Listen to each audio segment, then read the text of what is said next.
to the former chair of the House Foreign Affairs Committee. Congressman Michael McCaul of Texas is joining us live here on Bloomberg TV and radio from Capitol Hill. Sir, we appreciate your time. What will it take to make sure that this ceasefire between Israel and Iran is maintained, is not violated again? Well, I think the president's done a remarkable job putting pressure on both parties, both Israel and Iran, to stop the fighting that's been going on for so long. I think what happened the other night with our B-2 stealth bombers taking out the 3 nuclear facilities sent a strong message to Iran that we're going to have peace in the region, and that can only be done through strength. I would say also that the response from Iran, they say, was proportional, even though it wasn't, but that's to me very indicative that Iran doesn't want to escalate this either. They're saying it's a proportional strike, face-saving measure for the Iranian regime to their people, but they've been hurt dramatically.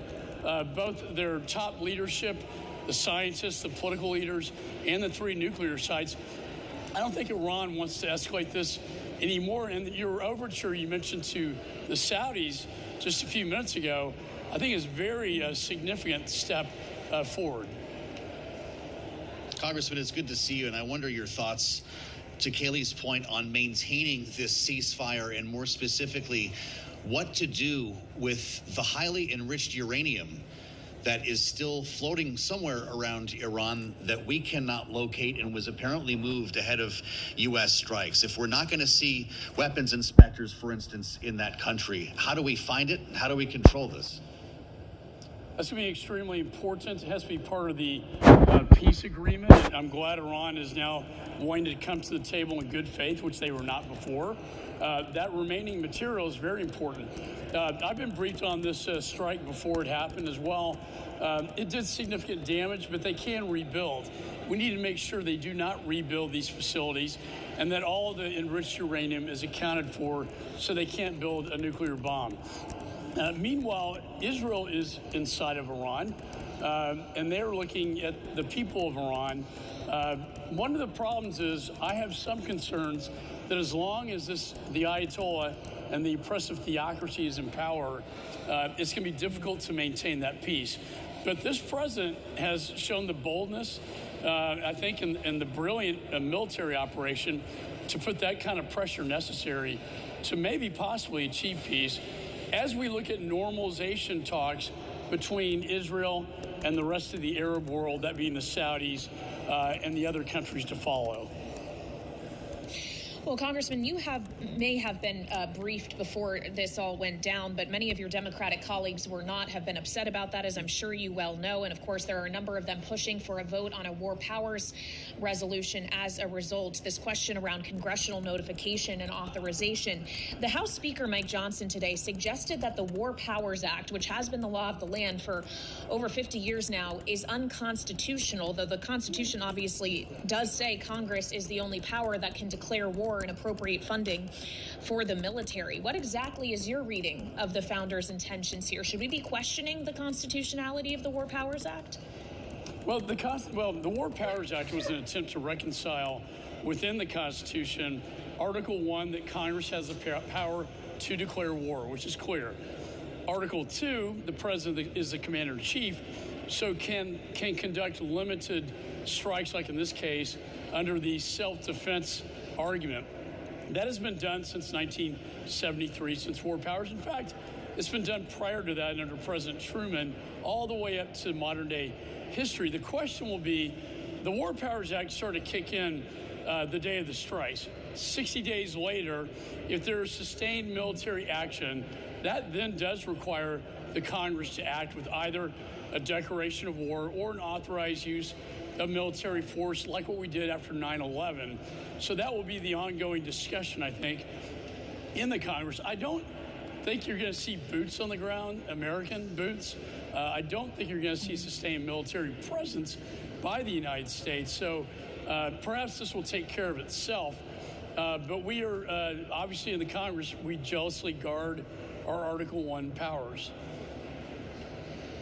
That said, Congressman, if the president was acting amid the executive authority here to protect Americans against an imminent threat, does he need to show Americans the intelligence that would prove that Iran was as close to a nuclear weapon as he is suggesting, because that would run counter to what we've heard from some others in the intelligence community? And should there be evidence that we close the deal, that the centrifuges, the nuclear facilities, have in fact been destroyed, as the president says? We do have a scheduled classified briefing on that very issue, which will be extremely important for Congress to hear. We operate on the behalf of the American people. That is the Article 1 authority. Now, when I was chairman of Foreign Affairs, I would get notification from both the Trump and Biden administrations when they use strikes, and under what authorities are they doing this.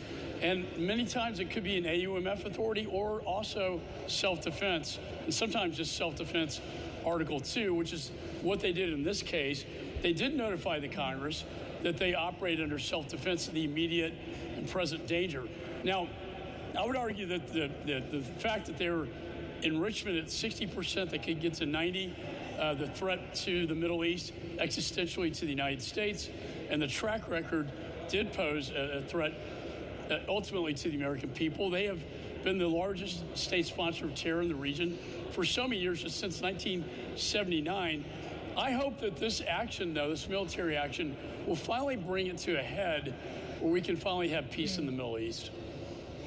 In our final moment with you, Congressman, on intelligence, the president, of course, has criticized the director of national intelligence, Tulsi Gabbard. The ODNI is facing budget cuts. Does this do damage to our intelligence gathering capabilities and operations?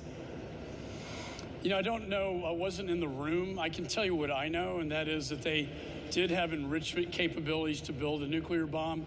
What they didn't have was a nuclear warhead itself.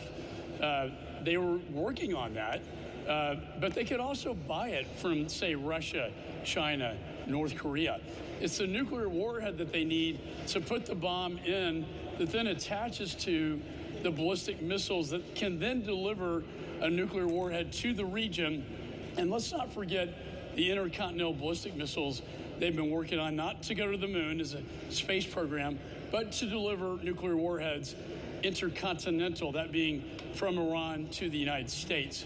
And that is what they were working on, and now we put it to a temporary halt. Well, Congressman, it's good to have you with us. We can get into the office of the DNI maybe next time we talk. Michael McCaul, bringing his experience as the former chair of the House Foreign Affairs Committee representing Texas, and live from Capitol Hill.